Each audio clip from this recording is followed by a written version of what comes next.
Hello everyone, welcome back to my channel. कैसे हैं आप सभी? आई होप बहुत मस्त होंगे, ज़बरदस्त होंगे, अच्छे होंगे। और पढ़ाई पता नहीं कर रहे हो कि नहीं कर रहे होंगे, ये नहीं पता मुझे। ठीक है, चलिए अब हम जो है अपने वो कैब के सेशन को आगे बढ़ाते हैं। So we are going to add 5 more words, ठीक है, इन आवर डिक्शनरी। चलिए लेट्स स्टार्ट।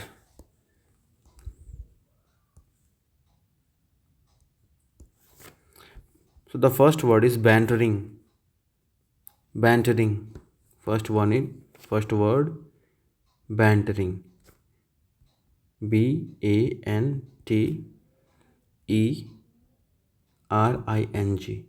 बैंटरिंग का मतलब क्या होता है? मजाकिया, मजाक करना, मजाकिया छेड़। इसने कोई मजाक में छेड़ता है। छेड़ने का मतलब बदतमीज़ी वाली छेड़खानी की बात नहीं कर रहा हूँ मैं। छेड़ने का मतलब जैसे कि मस्ती करते हैं आपस में, एंजॉय करते हैं, वो मजाकिया छेड़छाड़ की बात कर रहा हूँ। वो नहीं, वो जो सड़क छाप आवारों की बात नहीं कर रहा मैं। यहाँ पे एक अच्छे मजाक की बात कर रहा हूँ, जो मजाकिया छेड़छाड़ जो होता है मौज मस्ती के साथ, एक जेन्युइन होता है। मस्ती करना, एंजॉय करना, वो मजाकिया छेड़छाड़ की बात कर रहा हूँ। कि दो दोस्त मिल जाएं या फिर अपना फ्रेंड सर्कल मिल जाए, फैमिली हो जाए, या जनरली किसी दोस्त की शादी हो जाए, तो क्या होता है ना कि बैंटरिंग करते हैं कि भाई तेरी शादी हो गई, अब तो तू गया काम से। उस टाइप की बैंटरिंग, ठीक है। तो सेंटेंस देखते हैं। इसे इसका इंग्लिश वर्ड भी हो जाएगा कि फ्रेंडली, प्लेफुल, टीजिंग और जोकिंग गुड नेचर में होता है। Friendly and playful, friendly and playful, friendly and playful, टीजिंग और जोकिंग, मतलब मस्ती के साथ, मजाक के साथ एंजॉय करना, किसी को टीज़ करना, चिढ़ाना। टीज़ वो नहीं जो ऑफेंसिव हो, जो थोड़ा सा प्रॉब्लम कर जाए, वो नहीं, मस्ती वाला, ठीक है। जैसे कि इसको हम लोग करते हैं कुछ sentence. Even even his bantering even his bantering was considered offensive। considered offensive मतलब क्या हुआ? Offensive, sorry. इसका मतलब हुआ कि यहाँ तक कि उसका जो मजाक भी करने का जो आदत था ना, वो भी अब लोगों को बुरा लग रहा था। कुछ एक्सेस किया होगा, कुछ ऐसा काम किया होगा जिसकी वजह से लोगों को बुरा लग रहा होगा। देखो यहाँ दो दोस्त मस्ती कर रहे हैं, मजाक कर रहे हैं ना, भाई तेरी तो शादी हो गई, तू देख, तू तो गया अब काम से। तो बोला हाँ हाँ मैं तो गया ही। चलो नेक्स्ट, ब्रोच। BROACH, broach. इसका मतलब होता है ओपन अप डिस्कशन, चर्चा शुरू करना। चर्चा शुरू करना, चर्चा शुरू करना यानी open up discussion. Open open up discussion मतलब जैसे क्या होता है, जैसे देखो यहाँ पे, जैसे यहाँ पे आप देखो क्या हो रहा है ना, कि इंगेजमेंट होने होने को है या फिर करना चाहते हैं दोनों। तो भाई सबसे बड़ी बात है कि लड़की सोचती है कि मैं, लड़का बोले, लड़का सोचता है कि पता नहीं बोलूँ तो बुरा मान जाए कि भाई शादी करना चाहता हूँ। तो कोई ना कोई तो इनिशिएट करेगा ही कि भाई इंगेजमेंट कर लेते हैं या शादी कर लेते हैं। तो यही हो ना, ओपन अप किया ना डिस्कशन को, ठीक है ना, किसी बात को शुरू करना, ठीक है, चर्चा शुरू करना। देखो, तो इसका एग्जाम्पल बना लेते हैं एक। The parents did not the parents the parents did not, थोड़ा सा घर से अगर अगल बगल की आवाज़ें आए तो प्लीज़ उसको इग्नोर करिएगा, थोड़ा डिस्टर्बेंस कोई ज़्यादा ही हो जाता है। Did not broach the broach the broach the issue issue of marriage. Marriage मतलब कि पेरेंट्स जो थे ना, उन्होंने कोई डिस्कशन शुरू नहीं किया शादी के रिगार्डिंग। आपस की बात नहीं कर रहे, अपने बच्चे की बात कर रहे हैं। पेरेंट्स हैं तो बच्चे की करेंगे ना, ठीक है, तो उन लोगों ने कोई इस बारे में बात नहीं किया। जैसे ये हो सकता है, ये कह सकते हो आप लोग कि देखो पेरेंट है, लेकिन अब सोच रहा है कैसे बोलूँ उस बदतमीज़ को, पता नहीं किस वे में लेगा, ये मानेगा नहीं मानेगा। तो उन्होंने लेकिन कहा कि जाओ जो मर्जी आया करो। ठीक है, चलो थर्ड वन, बी रेफ्ट। इसका मतलब क्या होता है? बी का मतलब क्या होता है? डिप्राइव्ड ऑफ या लैकिंग। मतलब क्या? इसका मतलब ये हो गया किसी चीज़ से वंचित है।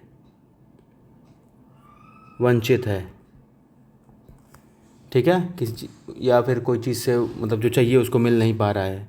ठीक है, जैसे देखो हालत इसकी ख़राब है ना, दाढ़ी बढ़ा रखा है। यही तरीका होता है लोगों को दिखाने का कि मैं बहुत परेशान हूँ, दाढ़ी बढ़ जाती है। ठीक है, तो लोग दिखाते हैं इसे कि देखो मैं बहुत परेशान हूँ या बहुत मेहनत कर रहा हूँ, दाढ़ी बढ़ गई है, काटने का समय नहीं है क्योंकि मैं बहुत परेशान हूँ या कोई चीज़ की प्रॉब्लम हो रही है मेरे साथ। तो डिप्राइव्ड ऑफ, वंचित।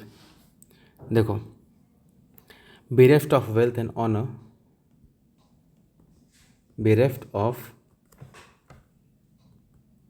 wealth and honor, bereft of wealth and honor, he died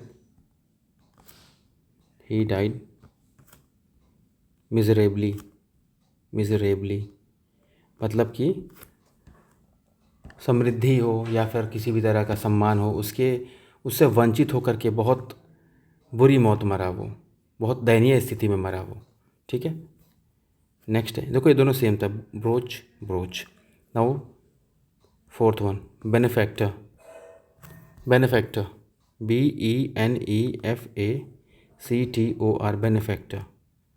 benefactor. Okay, मतलब जो उपकार का काम करता हो ना, जो एक तरह से उपकार का काम करे, एक नेक काम करे, दान दाता हो। जैसे हमारे रतन टाटा साहब थे। नेता की बात नहीं करो, टाटा की बात करो। नेता दान देते नहीं हैं, वो ले लेते हैं।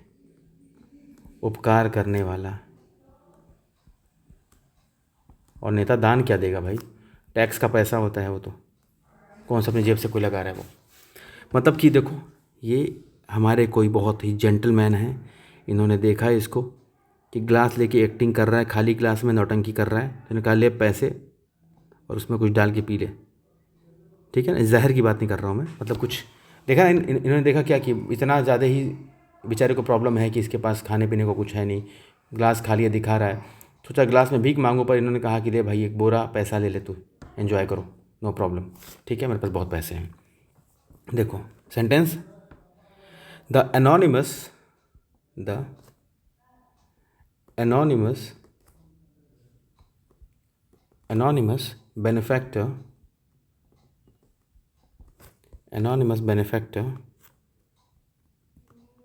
benefactor donated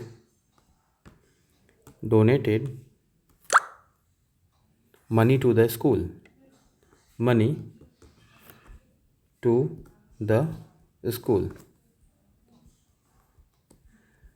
एनोनिमस का मतलब क्या होता है कि उसका नाम नहीं पता, कोई था गुमनाम आदमी, आया पैसा दिया चला गया, कोई गुमनाम था, नाम नहीं पता। ठीक है, कोई आया और हेल्प करके चला गया। जैसे जनरली जो एक तरह से कहते हैं ना कि फिलैंथ्रोपिस्ट हो गया होते हैं ना, या फिलैंथ्रोपिज्म, वो ऐसे ही काम करते हैं। कहते हैं ना, नेकी कर दरिया में डाल। आजकल जैसे क्या सोशल मीडिया पे हर चीज़ को मतलब शो ऑफ करना है, क्योंकि सबको पता है कि लोग देखेंगे तो कहेंगे वाह यार कितना अच्छा काम कर रहा है, just for likes and reach. वो कोई बेनिफैक्टर नहीं कह सकते उसको आप लोग, इसको फिलैंथ्रोपिज्म नहीं कह सकते। उसके पीछे एक मोटिव है, हिडन मोटिव है कि मेरे को पसंद करो भाई, तुम देखो मैं कितना महान इंसान हूँ, इस तरह का मोटिव होता है। पर ये बेनिफैक्टर का मतलब है कि ऐसा मोटिव नहीं है, बस दान दाता। देखो यहाँ पे सेंटेंस ही बोल रहा है, the anonymous benefactor donated money to the school. कोई गुमनाम था, कोई गुमनाम नेक आदमी था जिसने दान दिया स्कूल को, काम खत्म। कौन है पता नहीं, पर नॉर्मली कोई क्या करेगा, यूट्यूब पे वीडियो बना बना के नौटंकी करके देखो भाई मैं कर रहा हूँ। ठीक है, जितना वो करेगा नहीं देने वाले की, उतनी बेइज्जती हो जाएगी कि भाई बेइज्जत हो जाएगा लेने वाला इंसान। चलो फिफ्थ, नेक्स्ट, बेनेडिक्शन। ये वर्ड आप जरूर जानते हो आप लोग। इसका मतलब क्या होता है? बेनेडिक्शन का मतलब ब्लेसिंग, आशीर्वाद।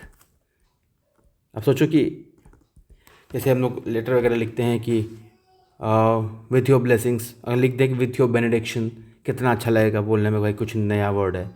तो इसका मतलब होता है आशीर्वाद। बेनेडिक्शन का मतलब होता है आशीर्वाद, ठीक है। थोड़ी हिंदी गड़बड़ है मेरी, अगर हो जाए तो प्लीज़ हमका माफ़ी दे देना। आशीर्वाद, ठीक है। The benediction of the Elder should always be valued. The benediction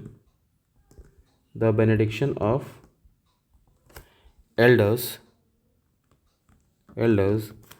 should always be valued। मतलब बड़ों का आशीर्वाद जो बहुत महत्वपूर्ण होता है, बहुत उनका महत्व होता है, ठीक है।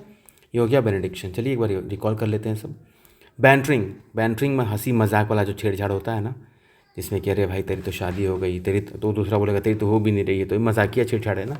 तो मस्ती करना एक दूसरे के साथ, या कभी बहुत टाइम बाद कोई दोस्त मिलता है, एंजॉय करता है वो।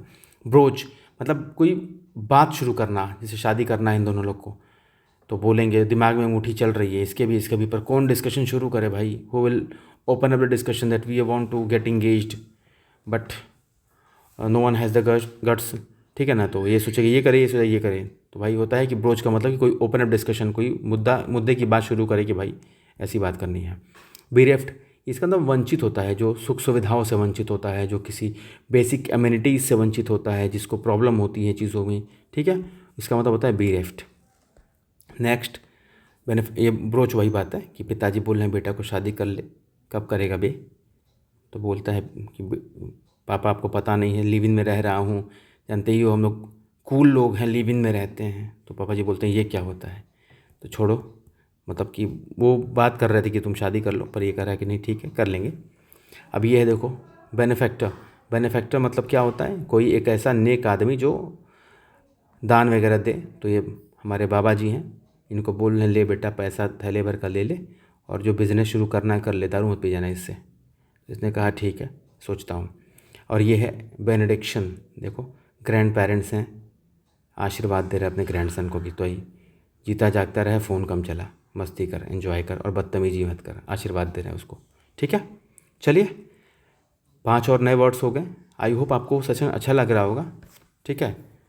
तो फिर से वही बात रिपीट करूँगा, इसका कोई मतलब नहीं है, फिर भी करता हूँ। Please share, subscribe, like and comment. और अगर आप लोग को कोई मतलब कुछ सजेशंस देना चाहते हो वीडियोस में, क्या हमको और इम्प्रूव करना चाहिए, क्या चीज़ें हैं क्या नहीं हैं, सो प्लीज़ मोस्ट वेलकम, ठीक है। कोई अगर कमी भी लगे, if there is something you want to change in the video, then please suggestions are welcome, ठीक है। आप कुछ भी बता सकते हैं। If you can not comment then you can contact on this number, you can give us suggestions on this number, ठीक है। आप लोग बता सकते हैं कि वीडियो में क्या सुधार करूं, क्या अच्छा करूं, क्या चीज़ें हटा देनी चाहिए, क्या चीज़ें और मुझे इंक्लूड करनी चाहिए। आप लोग मुझे सजेशन दे सकते हैं ताकि मैं इस वीडियो को इतना और बेहतर तरीके से बताऊं। और पता है आपको बता दूं, ये सिर्फ आपको स्कूल में ही नहीं, स्कूल के लिए ही नहीं है। स्कूल में जो पैसेज वगैरह आता है, एंटोनिम सिनोनिम, अब एसएससी का फॉर्म भरना, यूपीएससी के आंसर राइटिंग में हो गया, स्टेट पीसीएस का हो गया, हर जगह ये काम आने वाला है। इनफैक्ट आपके बेसिक जो रीडिंग स्किल हो गया, आपका जो क्या कहते हैं कि स्पीकिंग स्किल हो गया, सबके लिए काम आएगा ये, ठीक है। तो ये वर्ड्स वगैरह आपके लिए बहुत इंपॉर्टेंट है। तो आई होप आपको अच्छा लगेगा, नहीं लगेगा तो मुझे बताइएगा क्या इंप्रूवमेंट करें, ठीक है। फिर मिलते हैं नेक्स्ट वीडियो में। Bye bye, take care.